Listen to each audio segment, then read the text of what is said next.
వచ్చి ఉన్నాం. వాక్యం ధ్యానం కొరకై ఈరోజు మన మధ్యలో ఉన్నటువంటి మన సంఘ సెక్రటరీ గారు అయినటువంటి ఐజాక్ పాల్ సార్ గారికి సమయాన్ని అప్పగిస్తున్నాను. వారు వాక్యం చెప్పవలసిందిగా ప్రేమతో ఆహ్వానిస్తున్నాను.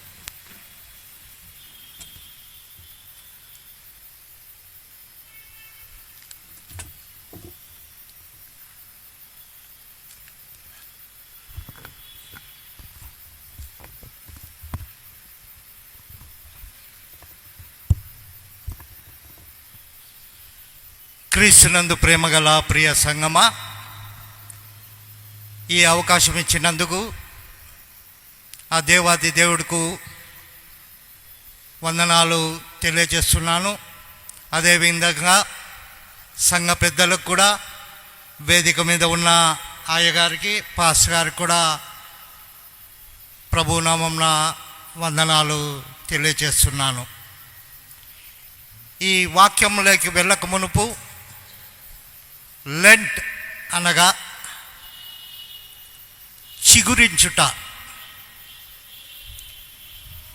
వసంతకాలంలో ఏ విధంగా అయితే ఆకులు చిగురిస్తాయో మనందరికీ తెలుసు. ఆకులు రాలిపోకముందు, రాలిన తర్వాత,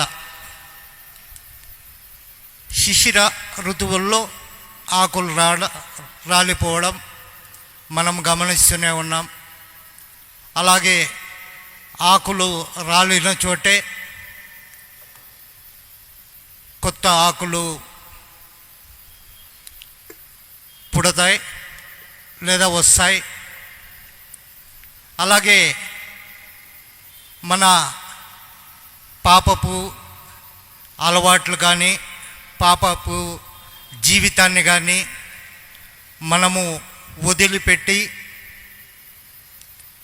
ఈ పచ్చదనం అనగా ఈ కొత్తదనాన్ని మనం పొందుకోవాలనే ఉద్దేశం మీదే ఈ లెంట్ అనే పదముకు అర్థం.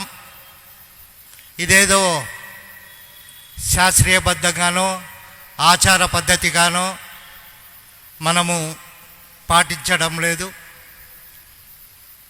ఈ శ్రమలు యేసుక్రీస్తు ప్రభుల వారు శిలువ మానుపై పడ్డ శ్రమలను మనం గుర్తెరుక్కొని, అనగా తిరిగి ఆ విషయాల్ని మనం జ్ఞాపకం చేసుకుంటూ, అనేక సార్లు మన సంఘంలో చాలామంది బైబిల్ చదివే ఉంటారు. అయినప్పుడు కూడా ఈ వాక్యాన్ని తిరిగి నెమరు వేసుకునే అదృష్టాన్ని మనము పొందుకున్నామని అందరికీ తెలియజేస్తున్నాను. ఈ లెంట్ యొక్క ఉద్దేశము చిగురించుట. ప్రార్థన చేసుకుందాం. అత్యంత ప్రేమ, కృప, నమ్మకం కలిగిన మా పరలోక తండ్రి యేసయ్యా, మీకు స్తుతులు, వందనాలు, స్తోత్రాలు చెల్లిస్తున్నామయ్యా. ఈ మంచి అవకాశాన్ని నాకు దయచేసిన విధానాన్ని బట్టి మీకు స్తుతులు, వందనాలు, స్తోత్రాలు చెల్లిస్తున్నామయ్యా. నన్ను మీ నోటి బూరగా వాడుకోమని ప్రార్థిస్తున్నానయ్యా. మీ సిలువ చాటున నన్ను మరుగుపరచమని ప్రత్యేకంగా వేడుకుంటున్నానయ్యా.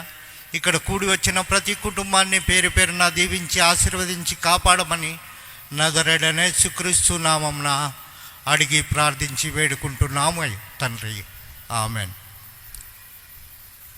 మన ఈరోజు అంశం శ్రమలలో ఓర్పు. చాలామంది అనుకుంటారు శ్రమల్లో ఏంది ఓర్పు అని. మన సంఘస్థులు ఆ మాట అనుకోరు, కానీ అన్యజనులు ఈ విషయాన్ని అనుకునేవారిగా ఉన్నారు. ఈ శ్రమలలో ఓర్పు. శ్రమలు సాధారణంగా మనం ఎవ్వరు కానీ శ్రమలు పడడానికి ఇష్టపడం. శ్రమలు మాకొద్దు బాబోయ్ అని అనుకుంటాం. కొందరైతే ఆరోగ్యం, ఆనందాన్ని, ఆయుష్ని తగ్గిస్తాయని కొందరి భావన. ఎట్టకేలకు శ్రమలు వద్దు అనుకునేవారు చాలామంది, నాతో కానీ మీతో కానీ మనందరైతే ఏమి శ్రమలు వద్దు అనుకుంటాం. ఈ శ్రమలు ఏ విధంగా ఉంటాయంటే, మనకొచ్చే శ్రమలు బాధపడతాం, అదే పక్కవానికి రావాలని కోరుకుంటాం. పక్కవానికి వస్తే ఆనందంగా చూస్తాం. ఎందుకు? ఆ శ్రమ మనకు తెలియదు కనుక, శ్రమ విలువ మనకు తెలియదు. పక్కనికి వస్తే అబ్బా వాడు భలే కష్టపడుతున్నాడప్పా, శ్రమ పడతా అన్నాడు అని అనుకుంటాం. కనుక ఈ శ్రమ విలువ తెలియాలంటే మనము శ్రమలు అనుభవించాలి. విలాసవంతంగా జీవించి శ్రమలు లేకుండా జీవితాన్ని గడిపినట్లయితే బీదల పాటలు తెలియవు, దేవుని మార్గము తెలియదు, దుష్ట మార్గము తెలియదు.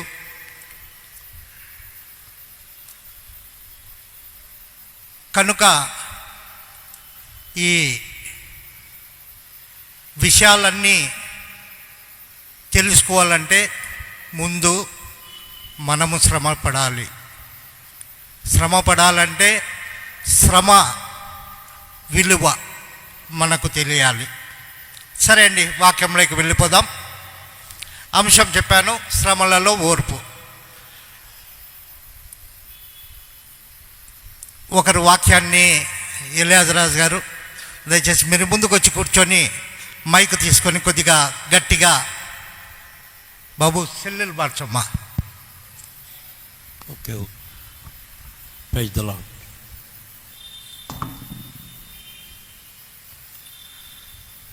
ఈ శ్రమలు ఇందాక మనకు దగ్గరికి రాకపోతే దేవుని మార్గం తెలీదు, దుష్ట మార్గం తెలీదు, బీదల పాటలు తెలియవు. కనుక మనము శ్రమ మన దగ్గరకు వస్తే ఆ విలువ, శ్రమ గురించిన విలువ మనకు తెలుస్తుంది. కొంతమంది అయితే శ్రమలు వస్తేనే దేవుణ్ణి, ఏం దేవుడండి ఈ శ్రమలు నాకే ఇస్తాడు అనుకుంటారు. కానీ క్రైస్తవులైన మనము దేవుడు కీడు కలుగు చేయడానికి శోధింపబడనేరడు. కనుక క్రైస్తవులైన మనము శ్రమలు వచ్చినప్పుడు ఆ దేవుణ్ణి నిందించకూడదు. చూద్దామండి, యాకోబు పత్రిక 1వ అధ్యాయము 13వ వచనాన్ని చూద్దాం. దేవుడు కీడు విషయమై శోధింపబడనేరడు. చాలండి. దేవుడు కీడు విషయమై శోధింపబడనేరడు.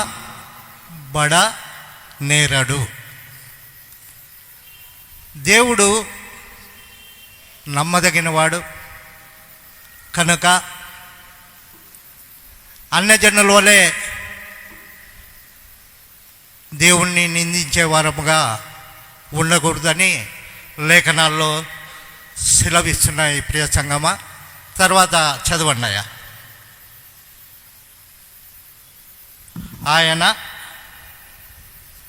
ఆయన ఎవరిని శోధింపడు గనుక ఎవడైనను శోధింపబడినప్పుడు నేను దేవుని చేత శోధింపబడుచున్నానని అనకూడదు. చాలండి. ఇంతకుముందు తెలిపిన విధంగా మనము శోధింపబడితే దేవుని చేత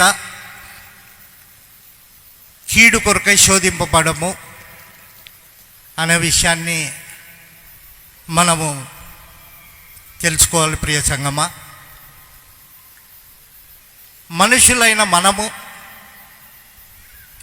ఏ విధంగా శోధింపబడతాడో చూద్దాం. ఉదాహరణకి పాత నిబంధనలో మనం చూసినట్లయితే దేవుని ఆజ్ఞ పాటించకపోవడమే శ్రమ. దేవుని ఆజ్ఞ పాటించకపోవడమే శ్రమ. పాత నిబంధనలో కొంతమందిని చూచినట్లయితే ఆదాం, శాంసోను, దావీదు, యోనా, ఇలాగ కొంతమంది గురించి మనం బైబిల్లో చదువుకున్నాం. దేవుని ఆజ్ఞను పాటించకపోవడమే శ్రమ అని. మనుషులైన మనము ఇక్కడ మనకు సాతానుడు మొట్టమొదటిదిగా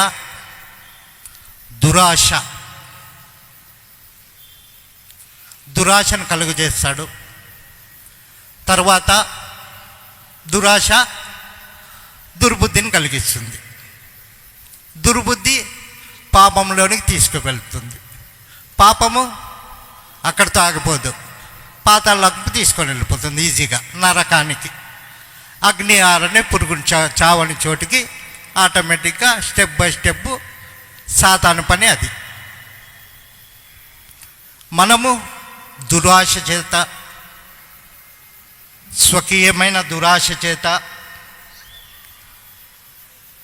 ఈడవబడి మరులు కొల్పబడినవే మనము శోధింపబడుచున్నాం.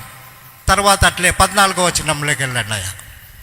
ప్రతివాడును తన స్వకీయమైన దురాశ చేత ఈడవబడి మరలు కొల్పబడిన వాడై శోధింపబడును. దురాశ గర్భము ధరించి. చాలయా, ఈ దురాశ ఎట్లంటే ఈడ్చుకొని వెళ్ళిపోతుంది అనమాట, ఆ ఊబిలోకి తీసుకుపోయినట్ల. తర్వాత మరలు కొల్పబడతాను, మరలా చేద్దామా తప్పు, మరలా చేద్దామని. ఈ విధంగా మనము మనుషులైన మనము శోధింపబడుతున్నాము. దేవుడు కూడా అపవాదికి కొద్దిపాటి అవకాశం కల్పిస్తాడు. విశ్వాస పరీక్షకై, కీడు కొరకై కాదు అని బైబిల్లో చదువుకున్నాం. విశ్వాస పరీక్ష కొరకై అపవాదికి అవకాశం కల్పిస్తాడు. మనం ఆయన యందు భయభక్తులు కలిగి ఉన్నప్పటికి కూడా చూద్దామండి. పాత నిబంధనలో యోబు భక్తుడు పడ్డ శ్రమలు 1, 2, 3 అధ్యాయాల్లో మనం చూసినట్లయితే అనేక శ్రమలు యోబు పడ్డ మనము చాలాసార్లు బైబిల్లో చదివాం. అనేకమైన శ్రమలు దేవుడు ఎంతగా ఇచ్చాడంటే యోబుకు సమస్తము ఇచ్చాడు. అయినప్పుడు కూడా యోబును పరీక్షించడానికి అపవాదికి చిన్న అవకాశం, నా భక్తుడిని శ్రమలో పెట్టి చూద్దాం, నువ్వు గెలుస్తావా, నా భక్తుడు గెలుస్తాడా అని. అనేకం పోగొట్టుకున్నాడు.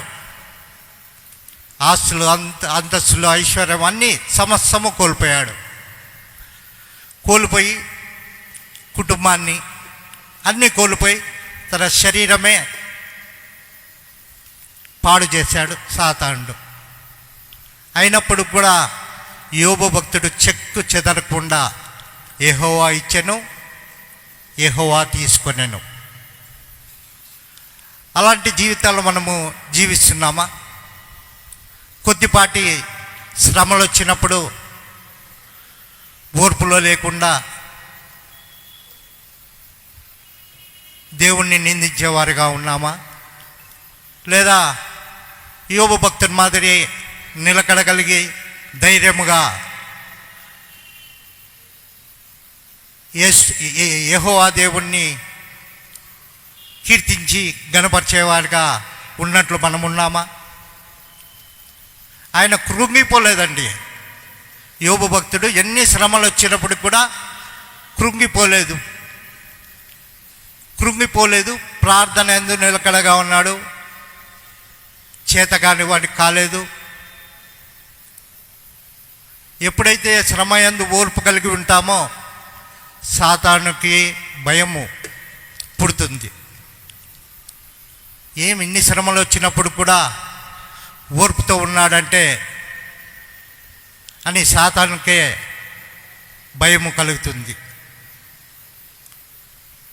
లేఖనాల్లో స్పష్టంగా తెలియపరచబడుతున్నాయి. మనం కృంగిపోయినప్పుడు, శ్రమలయందు కృంగిపోయినప్పుడు, ప్రార్థన యందు నిలకడలేకపోతే చేతకాని వాడివై పోతామని లేఖనాల్లో స్పష్టంగా తెలియజేస్తున్నారు. సామెతలు 24:10 చదవన్నాయా?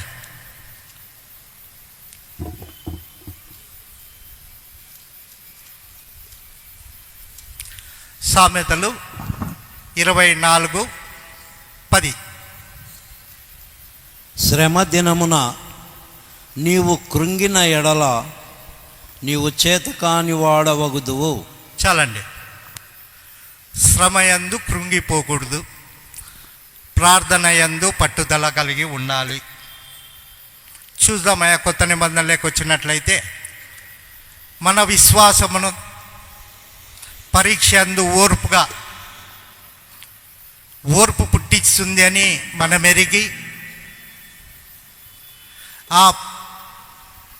ఆ శ్రమలలో స్వీకరించి ఆ శ్రమలను నా మంచి కొరకే నా దేవుడు ఏర్పాటు చేసి ఉన్నాడు అని ఒక ఛాలెంజ్గా తీసుకొని పడితే ఎంత ఆ దేవుని దృష్టిలో మనము హెచ్చించేవారుగా ఉంటామో. ఇప్పుడు వద్దామయ్యా మూలవాక్యానికి. యాకోబు పత్రిక 1వ అధ్యాయం 2-3 వచనాలు చదవండి. నా సహోదరులారా, మీ విశ్వాసమునకు కలుగు పరీక్ష ఓర్పును పుట్టించునని ఎరిగి మీరు నానా విధములైన శోధనలలో పడునప్పుడు అది మహా ఆనందమని ఎంచుకొనుడి. చాలండి. నానా విధములైన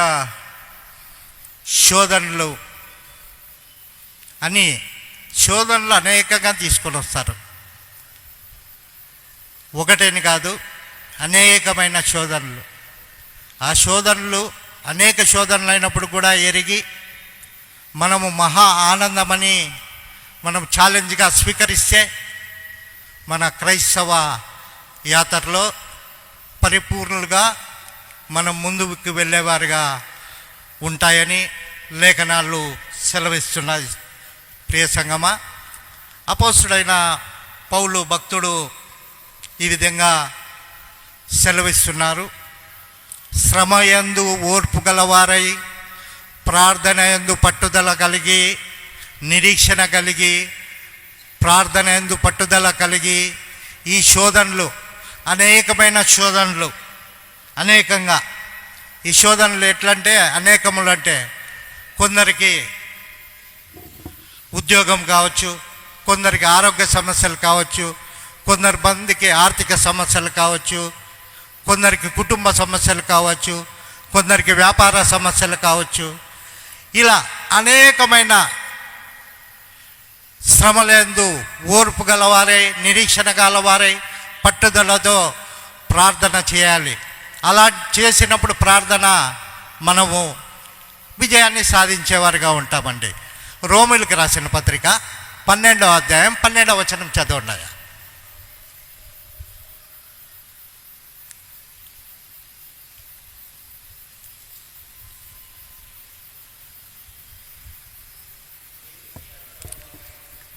నిరీక్షణ గలవారై సంతోషించుచు, శ్రమయందు ఓర్పు గలవారై, ప్రార్థన యందు పట్టుదల కలిగి ఉండుడి. చాలండి. ఆనందంతో, ఓర్పుతో, నిరీక్షణతో ప్రార్థన యందు పట్టుదల కలిగి మనం ఉండాలి. అప్పటికి మనము ఎప్పుడైతే ప్రార్థనలో ఆ దేవునికి మనకి ఆ ప్రార్థన అనే కనెక్షన్ తొలగిపోకుండా ఉంటుందో, ఎన్ని శ్రమలు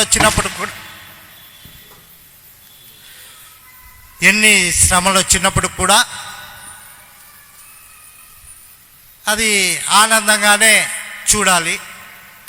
చూద్దామండి, మరి ఒక విషయాన్ని మనం బైబిల్ గ్రంథంలో చూద్దాం. సాధారణంగా మనకు శోధనలు కొంతవరకే ఆ దేవుడు కలిగించేవాడుగా ఉన్నాడు. ఎందుకంటే ఆ దేవుడు నమ్మదగినవాడు.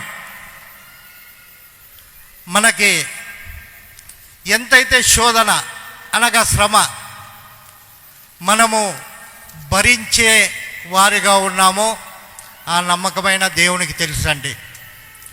మనకి సహింపగలిగినంత శ్రమ మాత్రమే దేవుడు అపవాదికి అనుమతిస్తాడు. అప్పుడు కూడా దేవుడు చూస్తూ ఊరుకు ఉంటాడా? అందులో నుండి తప్పించుకునే మార్గాన్ని కూడా ఆయన చూపేవాడిగా ఉన్నాడు.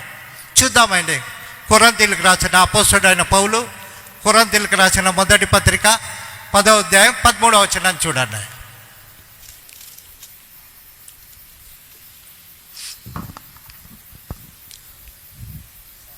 సాధారణముగా మనుషులకు కలుగు శోధన తప్ప, సాధారణంగా మనుషులకు కలుగు శోధనలు తప్ప మరి ఏదియూ మీకు సంభవింపలేదు. దేవుడు నమ్మదగినవాడు. దేవుడు నమ్మదగినవాడు. మీరు సహింపగలిగినంత కంటే ఎక్కువగా ఆయన మిమ్మను శోధింపబడనీయడు. పర్మిషన్ సాతానుడికి ఇవ్వడు. చాలు, నా భక్తుడు కానీ, నా దాసుడు కానీ, నా బిడ్డ అయినా కానీ వానికి ఇంతే చేత అయ్యేది, అంతే ఇవ్వు, ఎక్కువ ఇవ్వకూడదు. తర్వాత చదవండి. అంతేకాదు, సహింపగలుగుటకు ఆయన శోధనతో కూడా తప్పించుకుని మార్గమును కలుగజేయును. చాలండి, అపవాదికి కొద్దిపాటి అవకాశం ఇస్తాడు. శోధనలో ఇంతే, ఎక్కువ ఇవ్వకూడదు. అప్పటికి ఊరికే ఉండకుండా తప్పించుకునే మార్గాన్ని చూపేవాడిగా ఉన్న దేవుడు నమ్మకమైన దేవుడు. అలాంటి ఆ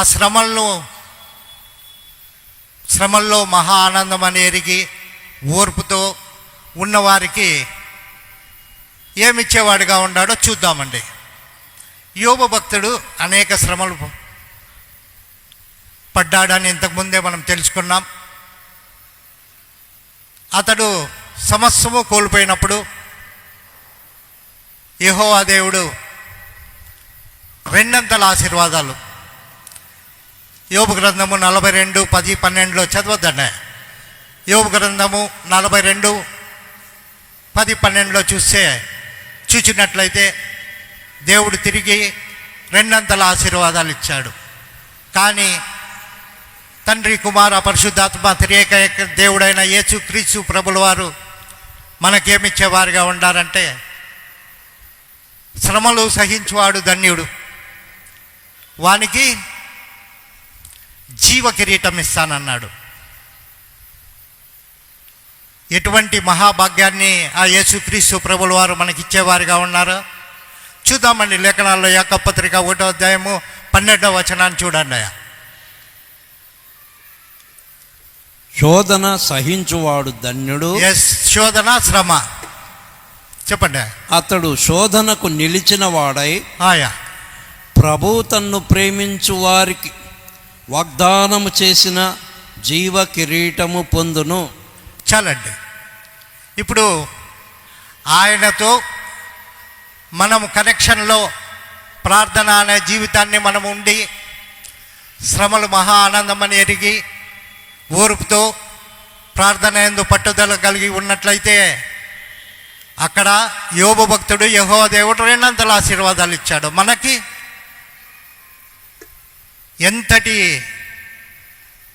జీవ కిరీటం అంటే 200 ఆశీర్వాదాల వల్ల అలా దేవుడు ఆశీర్వాదాలు పొందుకున్నది ఒక వ్యక్తి ద్వారా మనం పరిచయం చేసుకుందాం.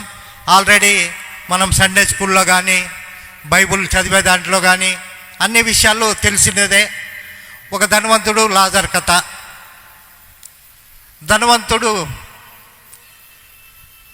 ఈ లోకంలో ఇహలోకంలో జీవనం కొనసాగిస్తూ దేవుణ్ణి ఎరుగక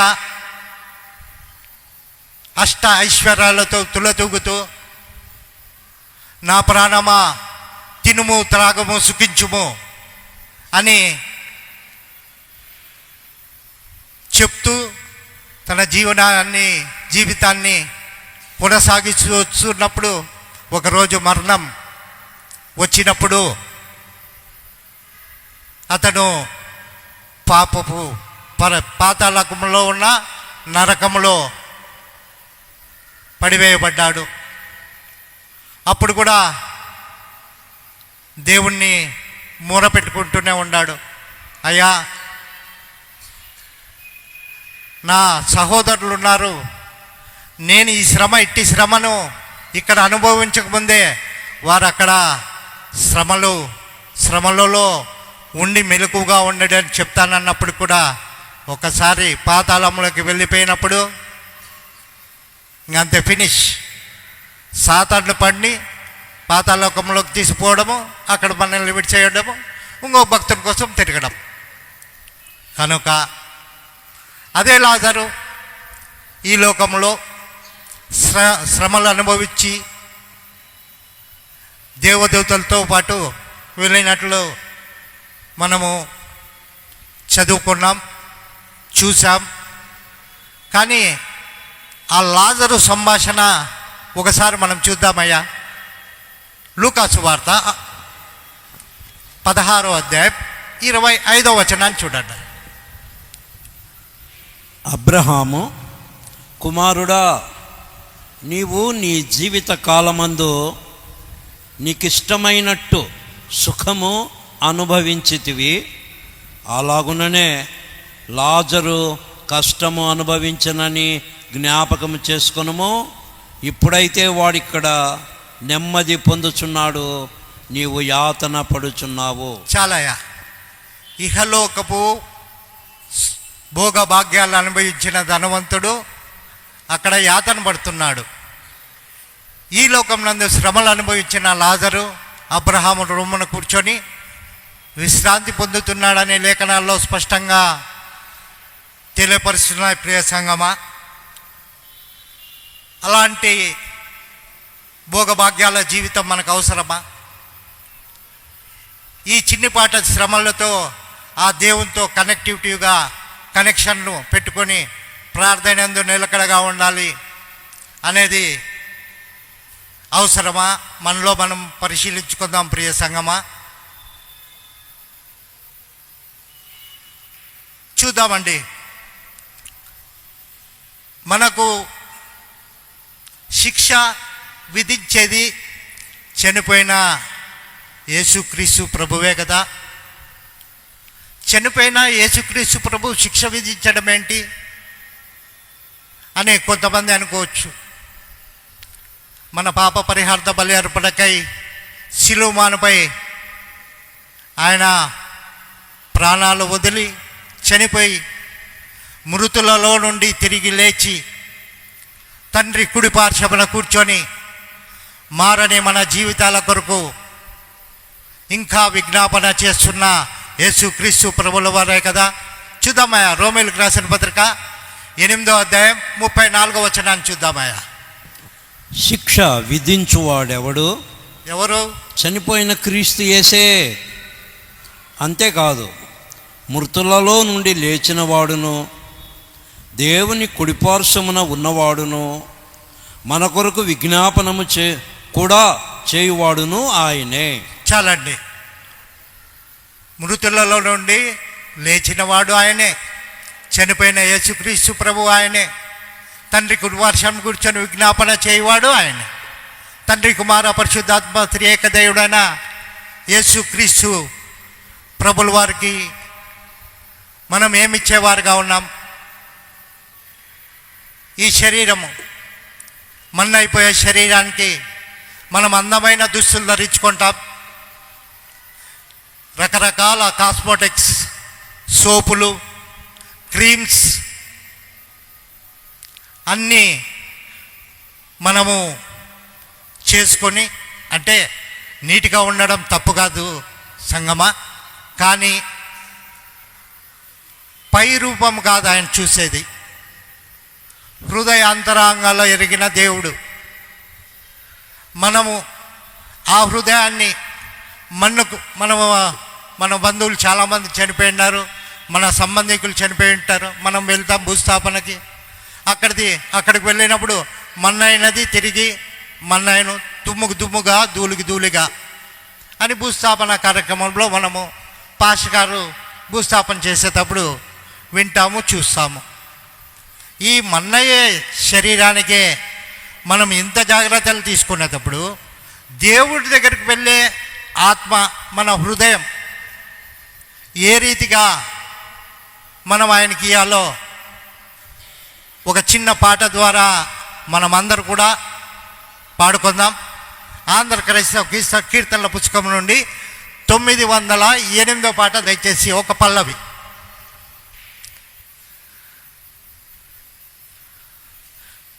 ఆంధ్ర క్రైస్తవ కీర్తనల పుస్తకం నుండి అందరు కలిసి పాడదాం. యేసు రక్తము రక్తము రక్తము అనే పాట. ఆంధ్ర క్రైస్తవ కీర్తనల పుస్తకం నుండి రక్తము రక్తము యేసు రక్తము రక్తము రక్తము అమూల్యమైన రక్తము నిష్కళంకమైన రక్తము అమూల్యమైన రక్తము నిష్కళంకమైన రక్తము యేసు రక్తము రక్తము రక్తము యేసు రక్తము రక్తము రక్తము ప్రతి ఘోర పాపమును కడుగును మన యేసయ్య రక్తము. ప్రతి ఘోర పాపమును కడుగును మన యేసయ్య రక్తము. బహు దుఃఖములో మునిగే చెమట రక్తముగా మారెనే, బహు దుఃఖములో మునిగే చెమట రక్తముగా మారెనే. యేసు రక్తము రక్తము రక్తము యేసు రక్తము రక్తము రక్తము. చాలండి. మనము మన పాప పరిహార్త బలి అర్పణకై ఆ శిలువ మానుపై చిందించిన రక్తం, 39 కొరడా దెబ్బలు, తలకు ముళ్ళు కిరీటం, కాళ్ళకు శీలలు, చేతులకు మేకులు, పక్కన బల్లెపు పోటు, ఆ విధంగా ఆఖరి రక్తపు బొట్టు వరకు కార్చిన రక్తంలో మన హృదయాన్ని కడిగి ఆయనకిచ్చేవారిగా ఉన్నామా? లేఖనాల్లో స్పష్టంగా తెలియజేస్తున్నారు, హృదయ శుద్ధి గలవారు ధన్యులు, వారు ఈ దేవుని చూచేదరని. మనము దేవుని చూచేవారిగా ఉన్నామా? హృదయము శుద్ధిపరుస్తున్నామా? మన పాప పరిహార బలి అర్పణకై శిలువమాను మీద కార్చిన రక్తంలో మన హృదయాన్ని కడిగి ఆయనకి ఇస్తున్నామా? మనలో మనం పరిశీలించుకుందాం ప్రియ సంగమా. అయినప్పుడు కూడా ఆ యేసుక్రీస్తు ప్రభుల వారు శ్రమ అని తెలియజేస్తున్నాడు. శ్రమ నాయందు మీరు సమాధానం కలిగి ఉండుడి. నాయందు అనగా ఎవరందు? యేసుక్రీస్తు ప్రభుల వారందు మనము సమాధానం కలిగి ఉన్నట్లయితే ఈ శ్రమలన్నీ ఒక లెక్క కాదు ప్రియ సంగమా. అయినను లోకంలో మీకు శ్రమ, నాయందు సమాధానం కలిగి ఉండుడి అని సెలవిస్తున్నాడు. యోహాను పత్రిక 16వ అధ్యాయం ఆఖరి వచనం 33వ వచనం చదువుదామండి ఒకసారి.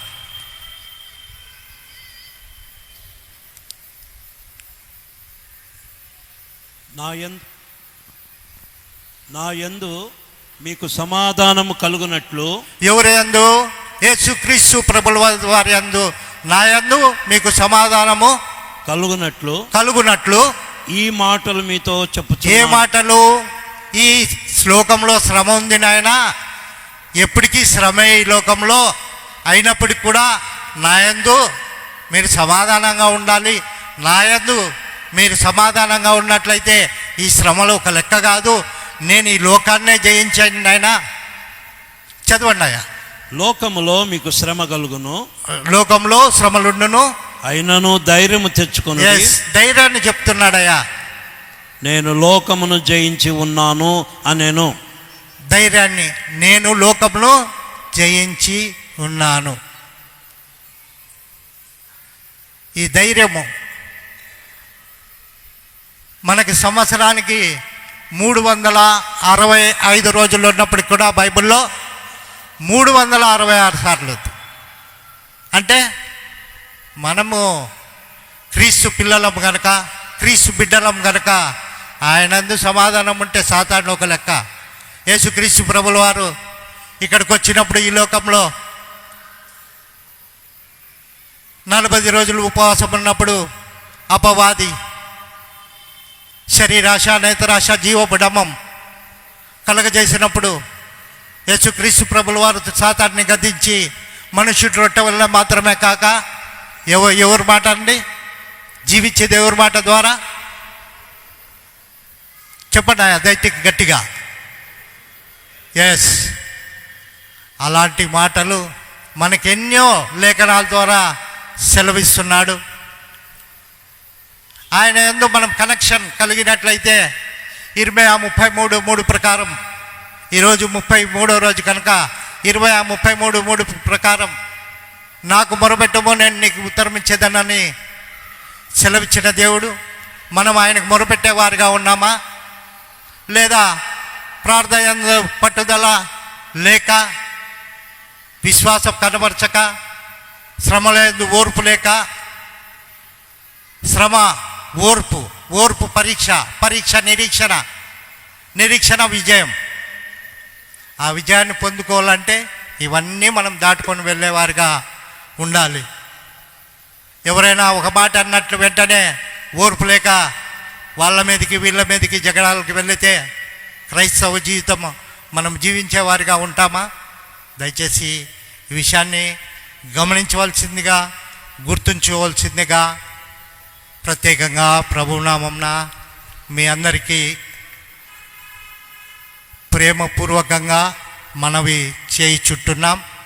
ప్రార్థన యందు పట్టుదల కలిగి, నిలకడగా, నిరీక్షణ కలిగి ఉన్నట్లయితే మన సంఘము ఎత్తబడే సంఘంగా ఉంటుందని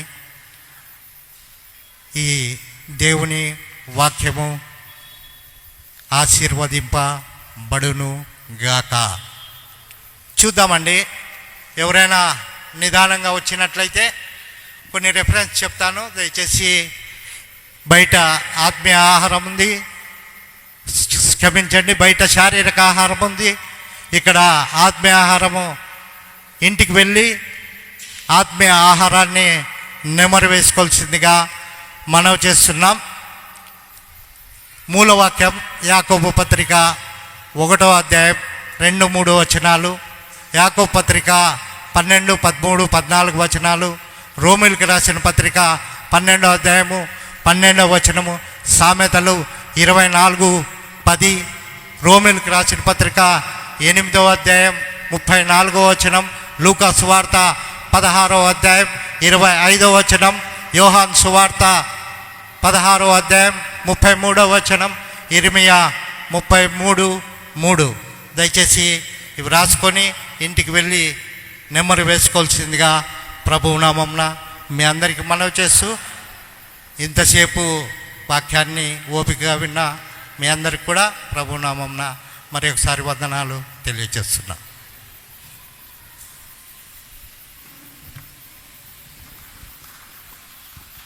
దేవుని పరిశుద్ధ నామానికి మహిమ కలుగును గాక.